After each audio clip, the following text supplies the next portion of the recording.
We're staring down the barrel at the end of the year here. How do you feel about making a checklist? I freaking love checklists. Have you ever gone to a grocery store, without your checklist, without a list of what you're going to get? Then you go buy a whole bunch of crap and then you come home and you're like, I don't know what to make for dinner. I have nothing. Yes. Yeah. And then you got to go back to the grocery store. Then you got to do it all over again. Yeah. So you know what? Recurring theme for me. Yeah. Yeah. So I think finishing off the year and having a checklist to help us along the way is good. Good idea. Yes. It's not a bad thing. So that's what we're going to talk about today is the end of year planning checklist from a financial stance. So you probably got several other items you got to take care of, but obviously our finances are important. My name is Michael MacKelvie. I'm a certified financial planner with Mariner Wealth Advisors. I'm joined by Valerie Escobar, who's also a certified financial planner with Mariner Wealth Advisors. This is your life simplified. Valerie, let's start with retirement, if that's okay by you. Yep, let's do that. Okay. So maxing out your retirement accounts if you have the ability. This is something that gets overlooked. Sometimes people forget that they can defer their entire paycheck if they want.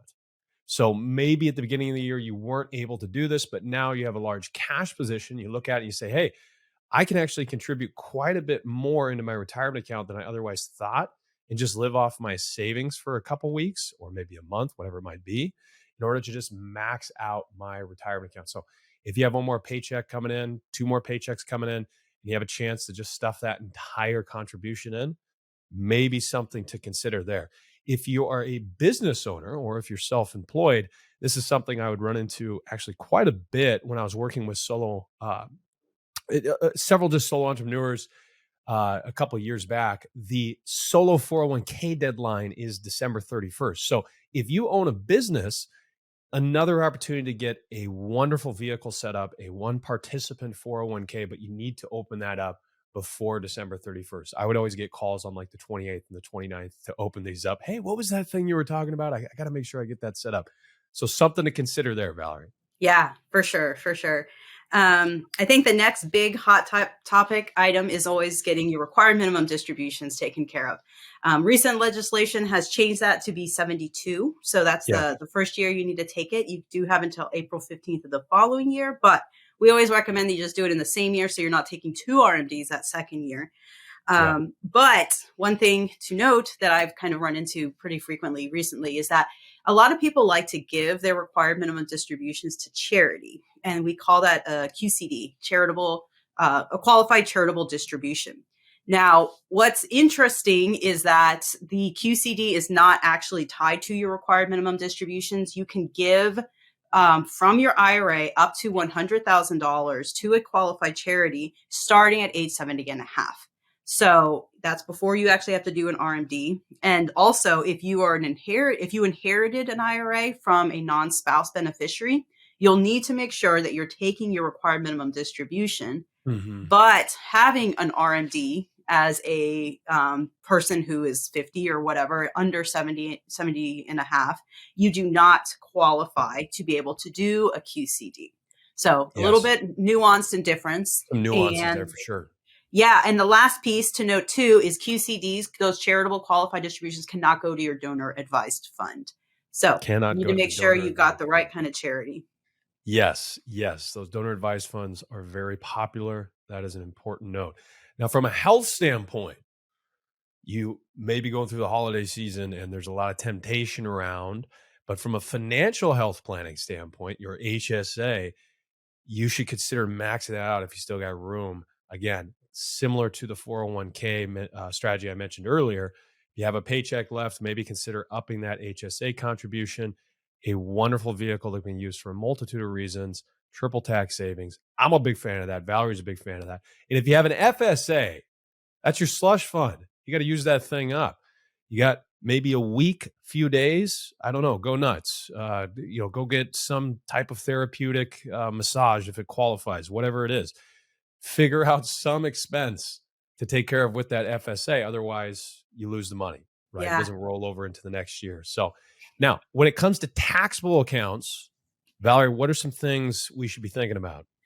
So the big one I like to always look at are concentrated positions. So we've got, you bought Amazon before anyone knew it was Amazon, and now you've got this huge position with a super low cost basis. Let's look at it and say, okay, this year, how much of it can we get rid of, sell out of, reinvest into something else that is equally growthy, but save ourselves in taxes. And so one big way is that if you have a low income year, you're only making a little bit of money, we can realize and sell a lot of that at a 0% tax rate. So always important to look at that. Plus, if you have other taxable accounts, make sure that you're checking out your tax loss harvesting. And so if there are positions that are at a loss, you sell that. We can offset it with the gains that we've maybe realized from our Amazon stock sale. But remember that you can use up to $3,000 of those losses to offset your income. Not a huge deal for most people. It's kind of a little, Hey, that'll pay for a few gifts, though. That'll pay yeah, for a for few sure. gifts. I We like mean, there free you money. go. So Yeah.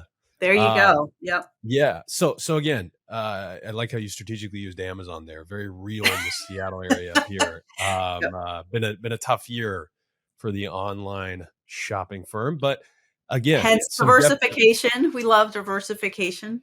yes, yeah. So it gives you a chance, maybe to consider divesting around to a few other securities. So on that gifting note, consider your annual gift exclusion amount for cash gifts. So if you are considering giving a financial gift, maybe something beyond just the gifts that you're giving through the holiday season, remember to keep in mind that the exclusion amount is per donee. So if you go over that, then you're going to start cutting into your lifetime gifting amount. So be cognizant of that. Additionally, you should consider this if you're giving money to a 529 account. So if you're going to be contributing to a 529 account, make sure to keep this gift tax exclusion in mind for each donee. Again, it's not universal. Things are still going to be okay. You're not going to eat away at your lifetime gifting exemption, but keep that in mind if you are giving and you're giving through 529 plans. Additionally, consider gifting appreciated assets. So this is on that charitable note. We've talked a little about charitable endeavors. You can essentially give more from a net standpoint if you donate appreciated assets, especially highly appreciated securities, because otherwise you would have had to sell that security. Then you would have to pay taxes based on your tax rate.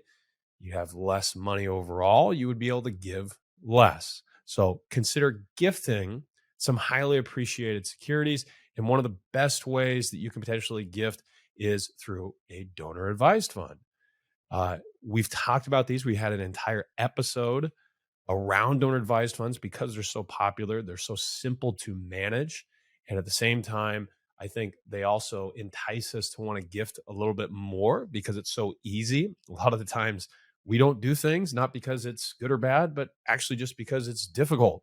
Right. And donor advised funds are quite easy. So this might be something that you consider with the last few days remaining in the year. Hey, what is it that I want to donate potentially to this donor advised fund?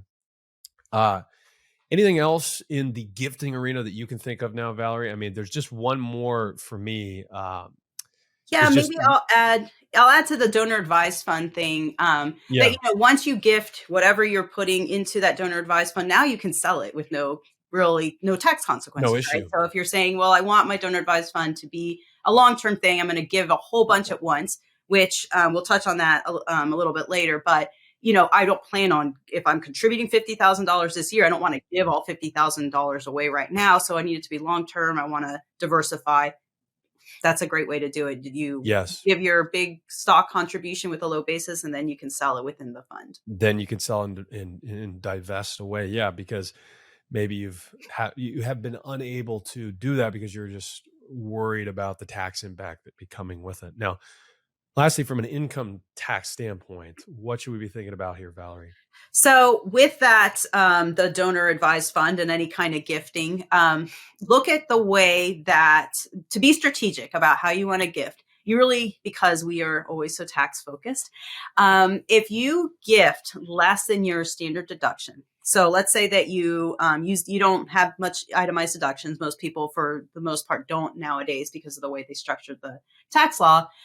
You would want to give above that standard deduction amount in order for it to make a difference on on your taxes to actually Mhm. impact or reduce your tax liability. And so again, if your goal is to give, I don't know, $5,000 a year every year to a certain organization, then let's bunch up 3 years worth of those contributions so we get that $15,000 if you're a single person. That would get you over the standard deduction amount. And then, of course, then you're kind of off the need to be giving for the next few years, and you've been able to get yourself a taxable deduction.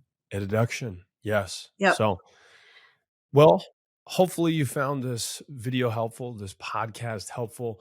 We've definitely enjoyed bringing you guys these podcasts throughout the year. This is the final podcast of 2022. Valerie and I, of course, wish and hope that you have a wonderful holiday season. If you're listening to this for the first time and you haven't subscribed, whether you're listening on Apple, YouTube, Spotify, make sure to hit that subscribe button so you don't miss out on any more industry insights from industry professionals here at Mariner Wealth Advisors. You guys have a wonderful holiday season. Mariner Wealth Advisors, or MWA, is an SEC-registered investment advisor with its principal place of business in the state of Kansas. Registration of an investment advisor does not imply a certain level of skill or training. MWA is in compliance with the current notice filing requirements imposed upon registered investment advisors by those states in which MWA maintains clients. MWA may only transact business in those states in which it is notice filed or qualifies for an exemption or exclusion from notice filing requirements. Any subsequent direct communication by MWA with a prospective client shall be conducted by a representative that is either registered or qualifies for an exemption or exclusion from registration in the state where the prospective client resides. For additional information about MWA, including fees and services, please contact MWA or refer to the Investment Advisor Public Disclosure website at www.advisorinfo.sec.gov. Please read the disclosure statement carefully before you invest or send money. The views expressed in this podcast is for educational purposes only and do not take into account any individual personal, financial, legal, or tax considerations. As such, the information contained herein is not intended to be personal, legal, investment, or tax advice. Nothing herein should be relied upon as such, and there is no guarantee that any claims made will come to pass. The opinions are based on information and sources of information deemed to be reliable, but Mariner Wealth Advisors does not warrant the accuracy of the information. Asset allocation diversification is a strategy designed to manage risk, but it cannot ensure a profit or protect against a loss in a declining market. Certified Financial Planner, trademark, CFP, registered trademark, and federally registered CFP with flame design marks, collectively the CFP registered marks, are professional certification marks granted in the United States by Certified Financial Planner Board of Standards, Inc., also CFP Board. The CFP registered trademark certification is a voluntary certification. No federal or state law or regulation requires financial planners to hold the CFP certification.